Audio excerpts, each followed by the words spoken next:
नमस्कार दोस्तों, हिमाचल प्रदेश तहसील welfare officer exam. तो आज हम डिस्कस करेंगे most important questions on general study, क्योंकि 50% जो क्वेश्चन होंगे वो आपके जनरल स्टडी पार्ट से ही आएंगे। तो है एग्ज़ाम बूस्टर नंबर 8। तो मेरा नाम है संदीप और आप देख रहे हैं स्टडी। तो चलते हैं हम आज अपने फर्स्ट क्वेश्चन की ओर। तो हमारा फर्स्ट क्वेश्चन है, पॉपुलर सॉवर्जिनिटी वाज एडवोकेटेड बाय, कि जो संप्रभुता है, जो फेमस संप्रभुता सॉवर्जिनिटी, उसकी वकालत किसके द्वारा की गई? तो आपके आगे ऑप्शन है Rousseau, John Locke, Thomas Hobbes या टीएच ग्रीन। तो देखिए एग्जाम में पूछा गया, ये 2014 में क्वेश्चन आया था आपके नायब तहसीलदार में। तो इसका जो आंसर है वो है आपका ऑप्शन नंबर 3, थॉमस हॉब्स। उन्होंने ही इसकी वकालत की थी, सॉवर्जिनिटी की, संप्रभुता की। चलते हैं हम अपने क्वेश्चन नंबर 2 की ओर। क्वेश्चन नंबर 2 है, who was the president of India? जब जनता पार्टी की गवर्नमेंट आई तो उस टाइम प्रेसिडेंट कौन थे? तो आपके आगे हैं 4 ऑप्शन, फखरुद्दीन अली अहमद, एन संजीवा रेड्डी, ज्ञानी जैल सिंह या आर वेंकटरमन। तो इसका जो सही जवाब है वो है आपका option 2, N Sanjiva Reddy. Second is the right answer. तो आप पे कितने क्वेश्चन ठीक होंगे आप जरूर कमेंट कीजिएगा। चलते हैं हम अपने थर्ड क्वेश्चन की ओर। Who was the first to use the term state? सबसे पहले स्टेट जो टर्म है उसका यूज किसने किया? तो इसके आगे आपके 4 ऑप्शन है, हॉब्स, प्लेटो, अरिस्टोटल या मैकियावेली। तो देखिए इसका जो बिल्कुल सही जवाब होगा वो होगा आपका ऑप्शन नंबर 4, मैकियावेली। तो Machiavelli is the right answer. देखिए हम जितने भी क्वेश्चन आपसे डिस्कस कर रहे हैं ये मोस्ट इंपॉर्टेंट है, या एग्जामों में पूछे जा चुके हैं या पूछे जाने की पॉसिबिलिटी है, संभावना है। और आपको ये क्वेश्चन कैसे लगे आप जरूर कमेंट कीजिएगा। और इजी क्वेश्चन हमने इसलिए डाले क्योंकि इजी क्वेश्चन हमने यहाँ पर आपकी बटरिंग नहीं करनी कि हाँ जी आपको इतने क्वेश्चन आते हैं। हम ये बता रहे हैं कि हम आज की डेट में हिमाचल प्रदेश गवर्नमेंट एग्जाम का लेवल क्या हो चुका है। और ऑलरेडी ये तहसील वेलफेयर ऑफिसर है, आगे चलकर आप CDPO की पोस्ट पर चले जाओगे और ये बहुत ही इंपॉर्टेंट पोस्ट होगी। ये बी आप बात करें तो आगे जाके आप 1 ग्रेड के ऑफिसर बन जाओगे। चलते हैं अपने क्वेश्चन नंबर 4 की ओर। क्वेश्चन नंबर जो 4 है वो है, shadow cabinet is the future of administration system of. जी हाँ, जो शैडो कैबिनेट हमें देखने को मिल रही है ये आखिर कहाँ देखने को मिल रही है? ये सिस्टम कहाँ पर है? ये किस का फीचर है मेन, किस कंट्री की अगर हम बात करें तो ब्रिटेन, USA, फ्रांस या जापान। तो ये है हमारा ऑप्शन नंबर 1, इंग्लैंड या Britain is the right answer, जिन्होंने हमको गुलाम बनाया है, जिन्होंने हमारे ऊपर गवर्नमेंट चलाई। चलते हैं हम आगे क्वेश्चन नंबर 5 की ओर। The basic structure of our constitution was proclaimed by. तो आपके आगे फिर से 4 option, Keshavananda Bharati case, Golaknath case, Minerva Mills case या गोपालन केस। तो देखिए बेसिक स्ट्रक्चर जो है वो मूलतः किसके द्वारा प्रोक्लेम किया गया हमारे कॉन्स्टिट्यूशन में, जहां पर ये बात आई निकलकर, वो है ऑप्शन नंबर 1। आप सभी को लगभग पता होगा इसका, जिसको नहीं पता तो आप पता चल जाएगा, वो है केशवानंद भारती केस। बहुत ही इंपॉर्टेंट केस है क्योंकि बेसिक स्ट्रक्चर से जुड़ा हुआ है हमारे कॉन्स्टिट्यूशन से। चलते हैं हम अपने क्वेश्चन नंबर 6 की ओर। In which state of India is there a uniform civil code? तो ये कौन भारत देश में कौन से स्टेट में यूनिफॉर्म सिविल कोड है? तो आपके आगे 4 ऑप्शन, मेघालय, केरला, हरियाणा और Goa.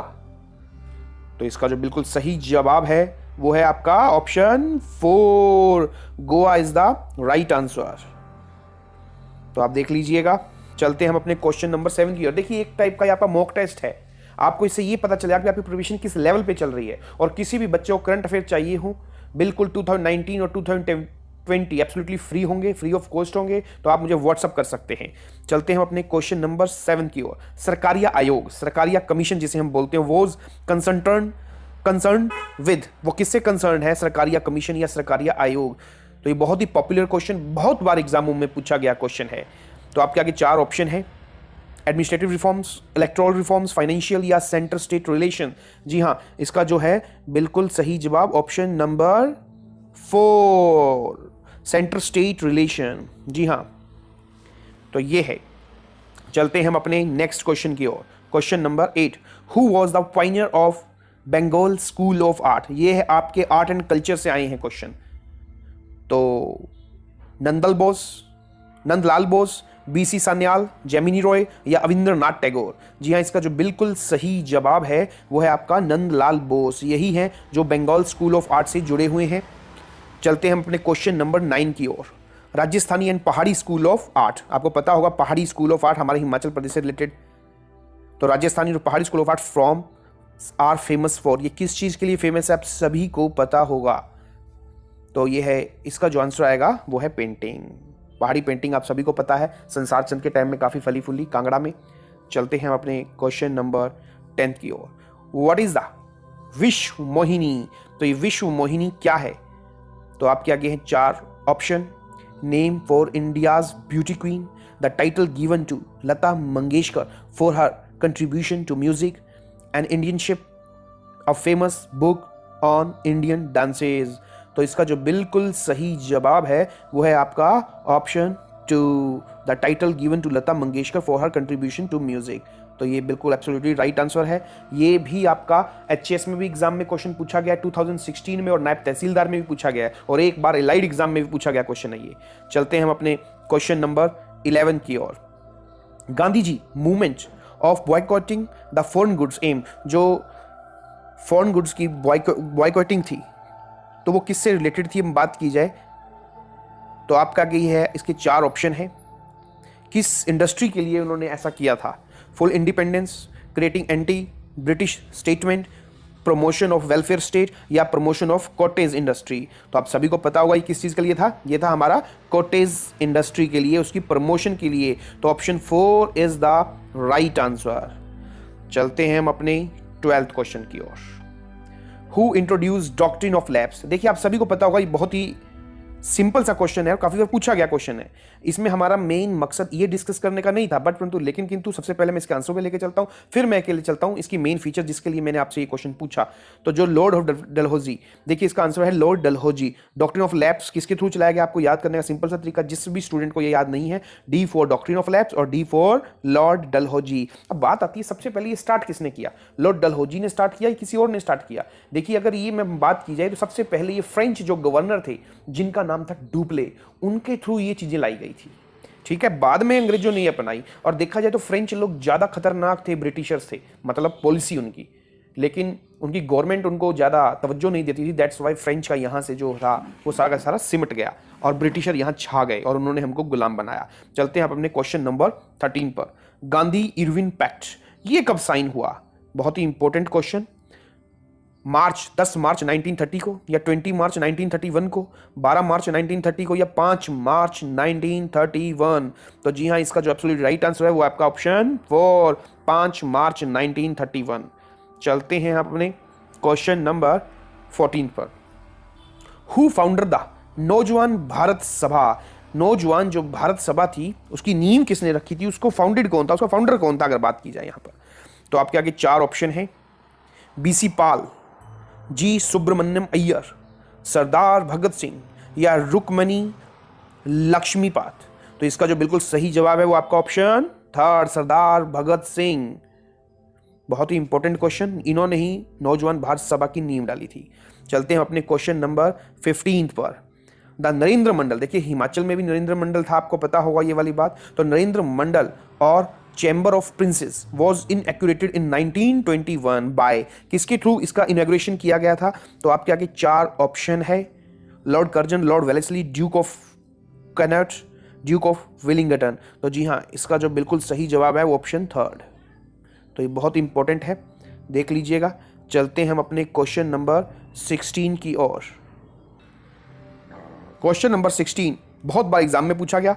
The Dandi March of Gandhi is example of, ये 2018 में पूछा गया, 2017 में भी क्वेश्चन पूछा गया हिमाचल एडमिनिस्ट्रेशन एग्जाम के अंदर और नायब तहसीलदार में और एलाइड में भी, एक बार एलाइड में सॉरी। तो दांडी मार्च जो गांधी है वो किस चीज का एग्जाम्पल है? डायरेक्ट एक्शन का, बॉयकॉट का, सिविल डिसोबीडियंस मूवमेंट का और नॉन कॉपरेशन का। देखिए डांडी मार्च ज्यादातर लोग सिविल डिसोबीडियंस लगाएंगे, जबकि this is not right answer. इसका जो बिल्कुल एब्सोल्युटली ऑप्शन है आंसर के रूप में वो है आपका ऑप्शन 1, डायरेक्ट एक्शन, सीधी कार्रवाई।